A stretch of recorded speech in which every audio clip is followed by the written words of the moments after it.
डोंबिवलीमधील प्रतिष्ठित सोसायटीमध्ये हाणामारी झालेली आहे। सोसायटीच्या संचालक पदाच्या निवडणुकीमध्ये हा वाद झाल्याचं कळतंय। मानपाडा पोलिसांनी धक्काबुक्की झाल्याचं समोर आलेलं आहे, तर मानपाडा पोलिसांना देखील याच वेळेस धक्काबुक्की झाली आहे। बोगस मतदानाच्या संशयावरून पलावा या ठिकाणी धिंगाणा झालाय।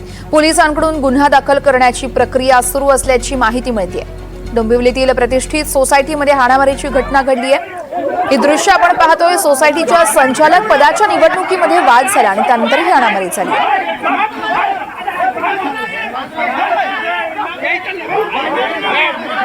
या संदर्भात अमजद खान आमचे प्रतिनिधी सविस्तर माहिती देतील। अमजद, नेमका प्रकार कधी घडलेला आहे, पोलिसांनी काय कारवाई केली आहे?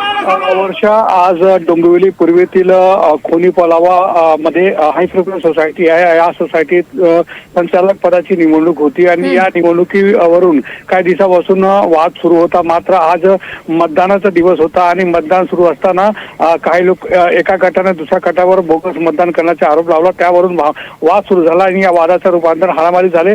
पोलिसांसमोर दोन गट आमने सामने आले आणि दोन्ही गटामध्ये जोरदार हाणामारी झाली आहे। सध्या मानपाडा पोलिसांनी काही लोकांना या प्रकरणात आता पुढची प्रक्रिया सुरू केली आहे। मात्र त्या ठिकाणी जेव्हा धिंगाणा झाला त्यावेळी मानपाडा पोलिसांचे जे काही कर्मचारी त्यांना देखील धक्काबुक्की झाली आहे। आता या प्रकरणात पोलीस काय कारवाई करतात हे फार महत्त्वाचं ठरणार आहे। आमच्या धन्यवाद दिलेल्या या सविस्तर माहितीसाठी।